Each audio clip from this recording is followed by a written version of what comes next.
I'm speaking to you from Somers, Connecticut.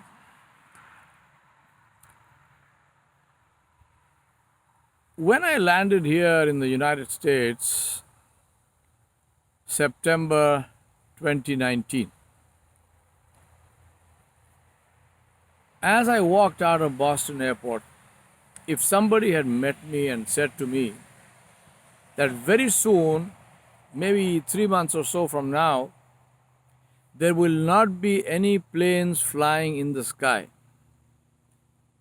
Factories will be shut, multinational companies and their work will come to a halt. Schools and colleges and universities will be shut and everyone will be sent home. Markets will be shut. People will be shut up inside their homes and they will not be allowed to leave their homes. If they try to leave their homes, they will be punished. And to top it all, even places of religious worship, the churches, the synagogues, the temples, the gurdwaras, and the masajid of the world will be shut down, to the extent that even the 2 or 3 holiest of Muslim holy places, the Haramain Sharifain in Mecca and Medina and the Haram Sharif in Al-Aqsa in Jerusalem, they will be shut, and the only people who will be praying there will be a few caretakers and cleaners.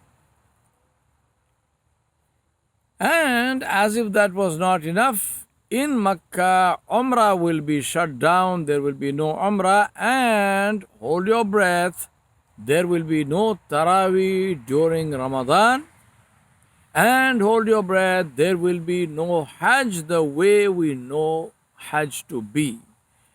Only a few people, not the 2 million, not the 3 million,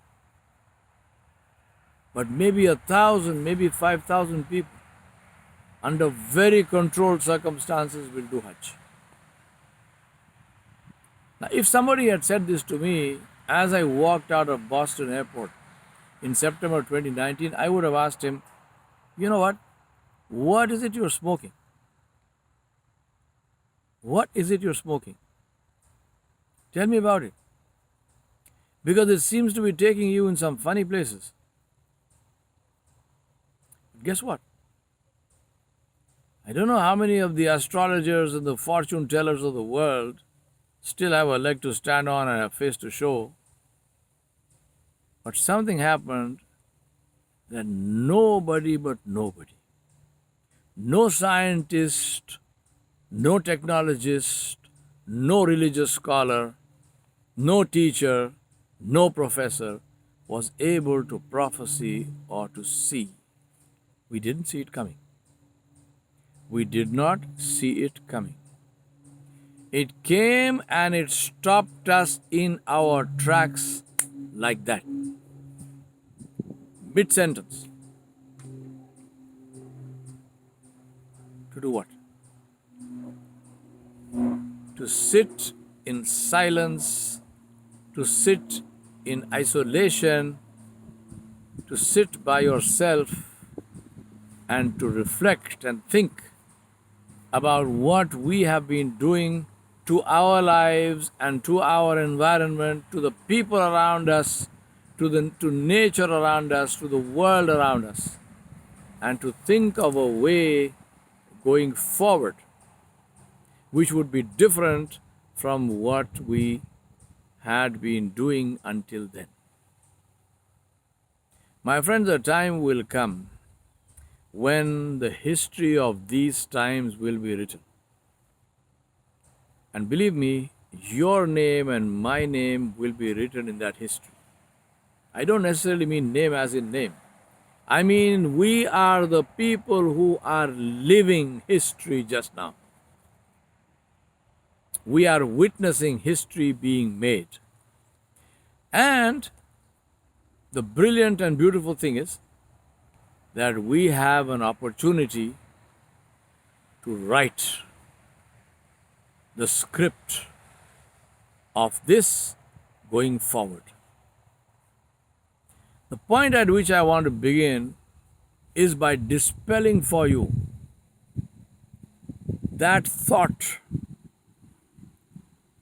if it is there in your mind, that one day we will go back to normal. By which we mean that we will go back to the way we were. We will go back to the way we used to live and work and interact with one another. Let me dispel this thought from your mind completely and totally and tell you to forget about that. That is not going to happen. Read my lips. Write it down. We will not go back. The world will not go back to the so-called normal. And believe me, that in many ways will be a jolly good thing. Because it is our normal which got us to where we are today. We have been poisoning this earth. We have been destroying ourselves with useless wars. We have taken the magnitude of disparity of income, disparity of wealth to a level that probably has never been seen before in history. Attendant with all the misery that comes with it.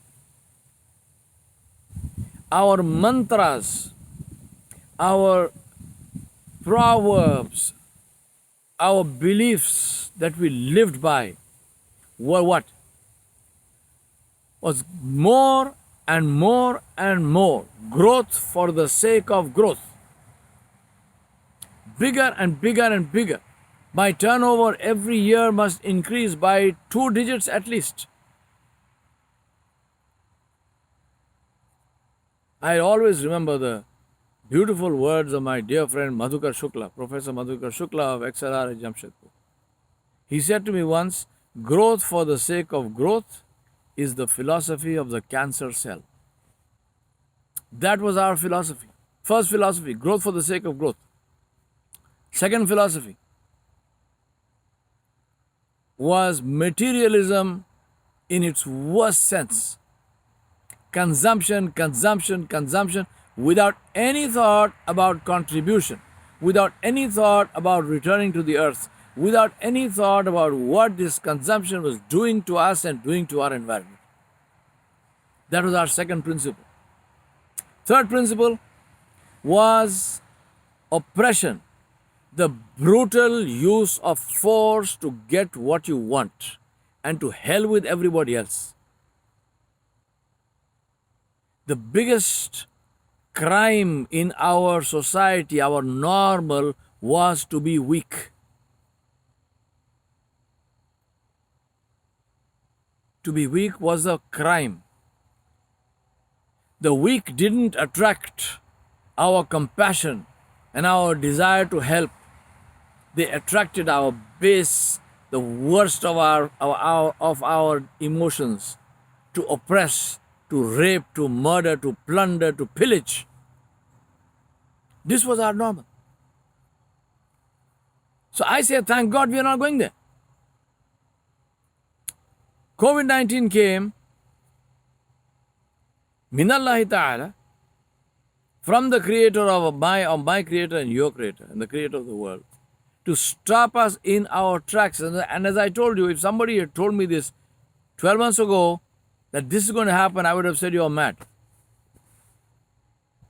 But I have seen it and you have seen it. Now the question is, what do you want to do about this?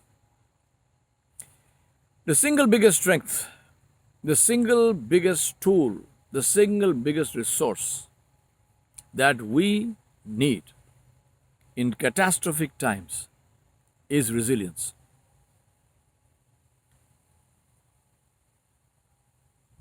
So let us understand what happens at these times. There are 4 things that happen. First thing which happens is disorientation. The world as we know it or knew it has finished. gone, disappeared. So there is disorientation. We don't understand what's going on. The second thing is depression, loneliness, and depression. Third one is a loss of purpose.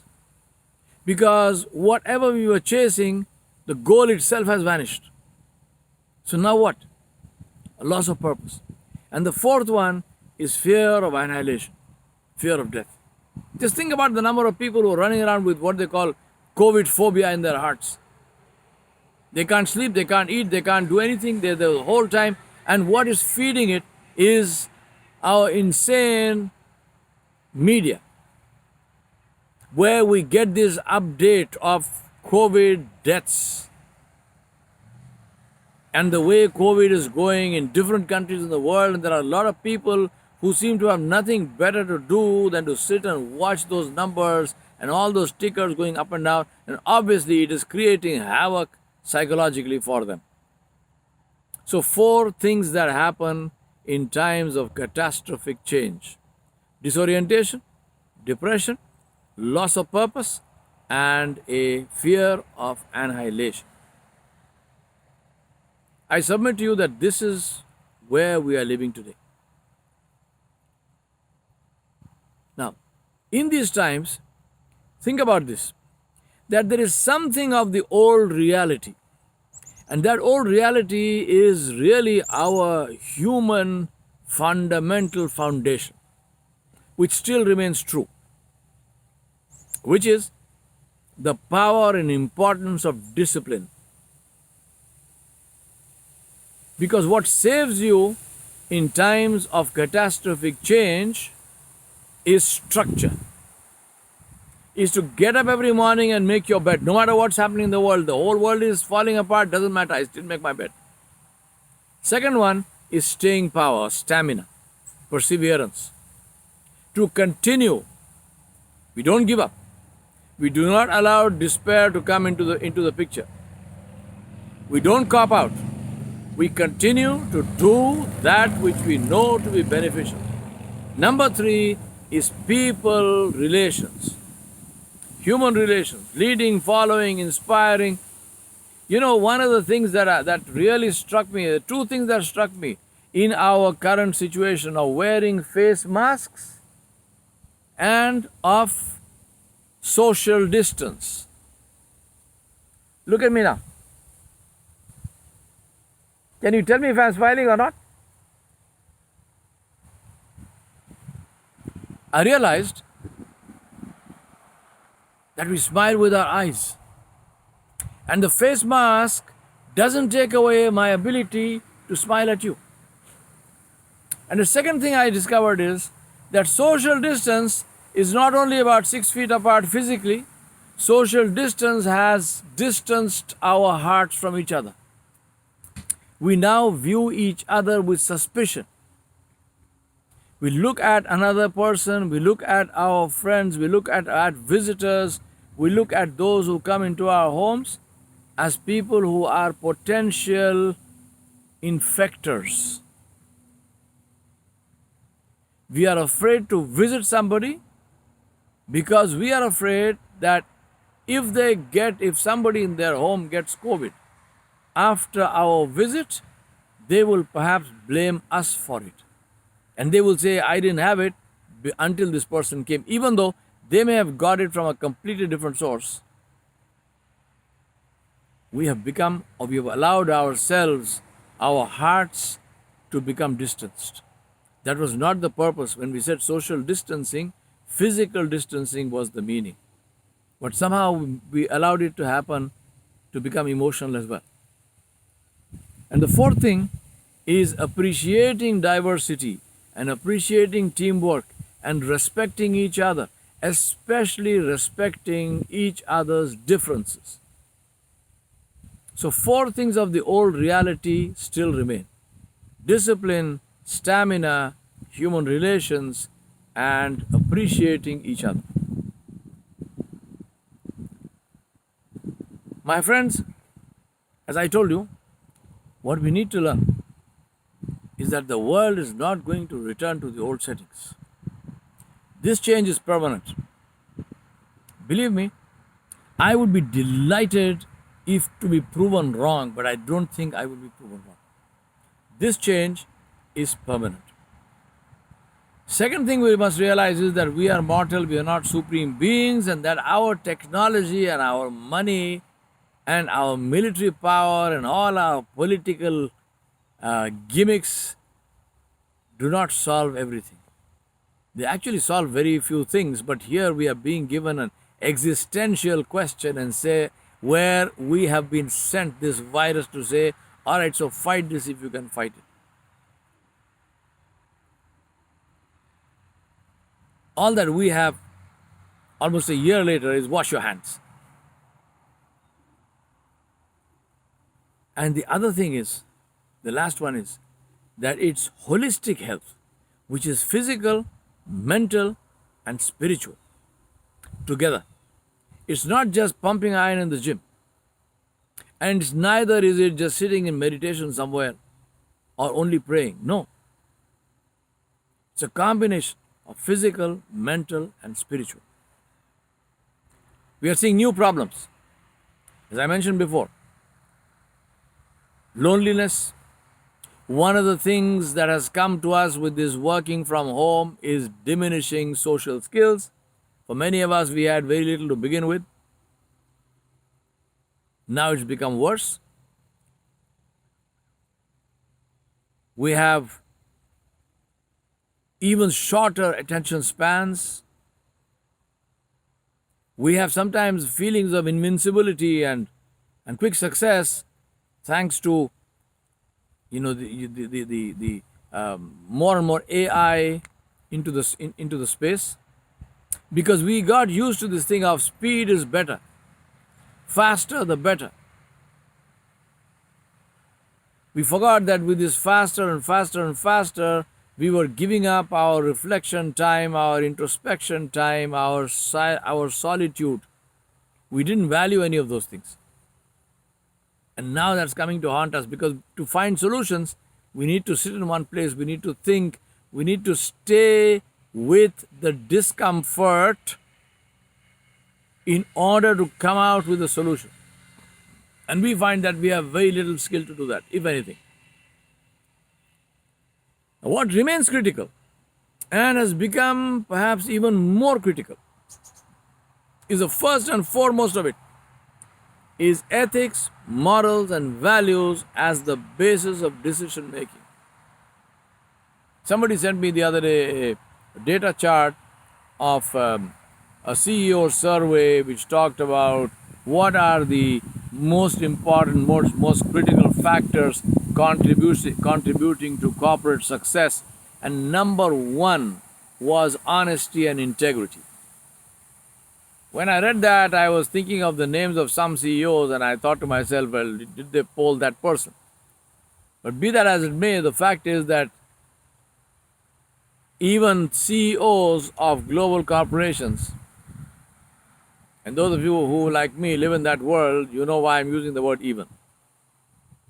Even CEOs of global corporations are forced to say that integrity and honesty and truthfulness are ethics and values worth pursuing and worth enforcing. Second one is curiosity and creativity and kindness driving the application of ideas. We need new solutions. Our old solutions are not going to work. And those new solutions must be focused on whose problem is it going to solve.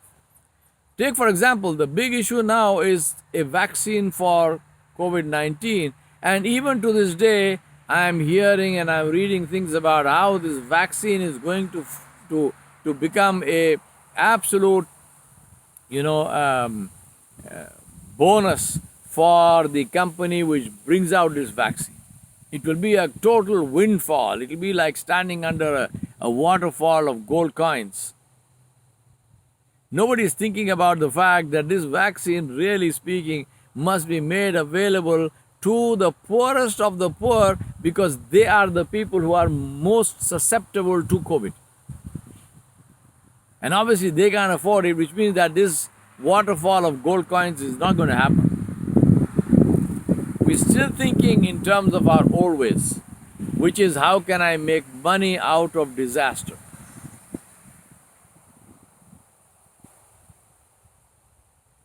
What will continue to be important and become even more important is social skills. Is communicating, it is conflict resolution, it is negotiating skills.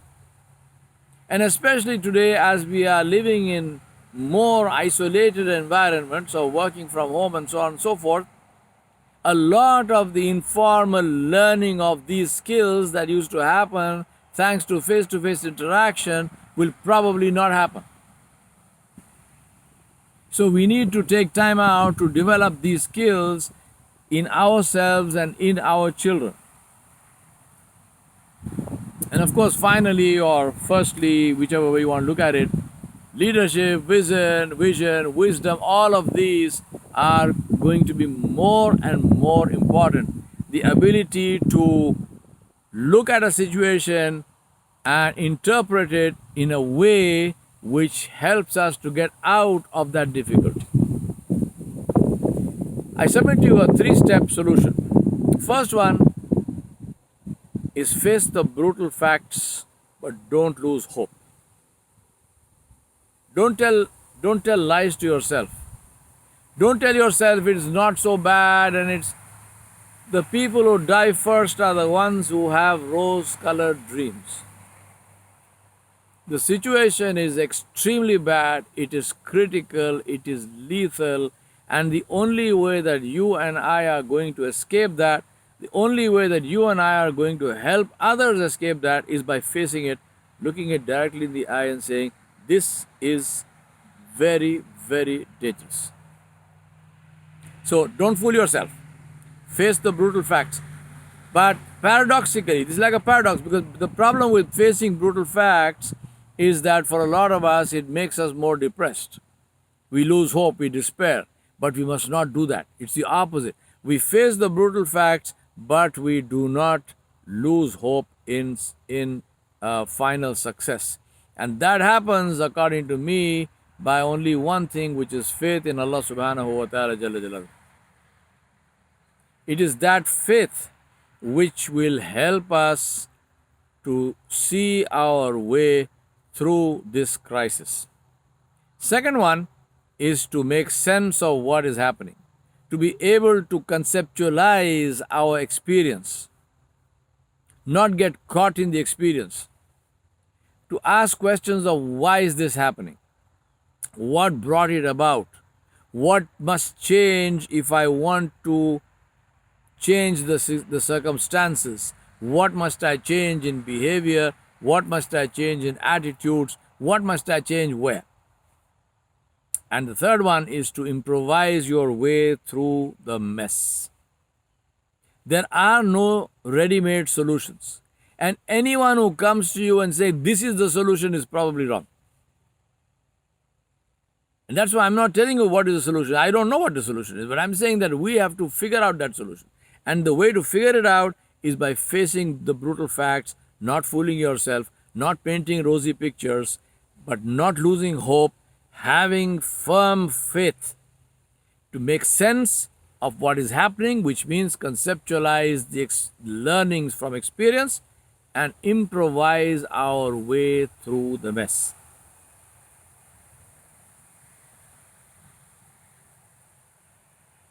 In order to learn, I use a model which is here before you, is to own what is happening, what is my responsibility in it. Now, in the case of COVID, you might say, well, it's not your responsibility. Sure, it's not. But point is that we are still suffering from it, so we own it. Yeah, this is my problem. I'm not going to blame China for it, or I'm not going to blame some government for it. Or, this is my problem. So I want to sort out my problem. So I own the problem. Second one is I analyze that and say, how did this happen? What brought this about? Third one is to fix it and say, okay, so now what must I do differently? Fourth one is to monitor the fix and say, is this fix working? And the fifth one is to propagate that and say, yes, here I have a solution, let's do that. So own, analyze, fix, monitor, and tell. I'm quoting from somebody else who said the race doesn't end when you fall, it ends when you fail to rise.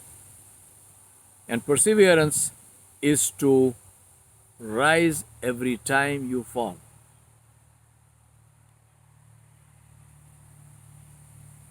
I submit to you, my friends, that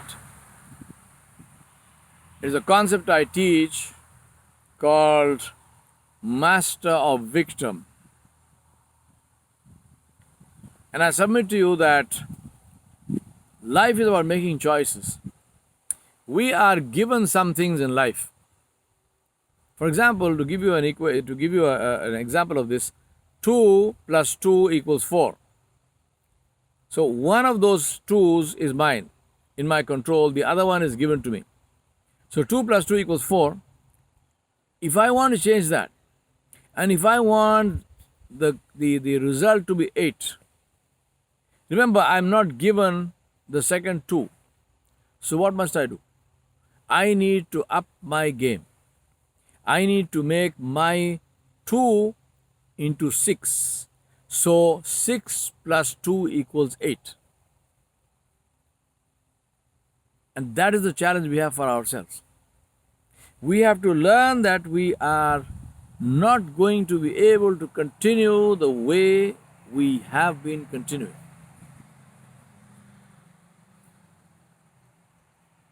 So we take charge of our lives and we do the best that we can do with the understanding that we have. I submit to you that success has a price. Just like failure, failure also has a price. It's up to us what we want to choose. Everybody wants success, but not everybody has success because not everyone is willing to pay the price of success. So just like cars have prices, things have prices, success has a price. My question to you, and I want to end with that: how much do you really want success? How much do you really want to get out of this catastrophic situation that we have found ourselves in? It might sound like a dumb question. It's not a dumb question.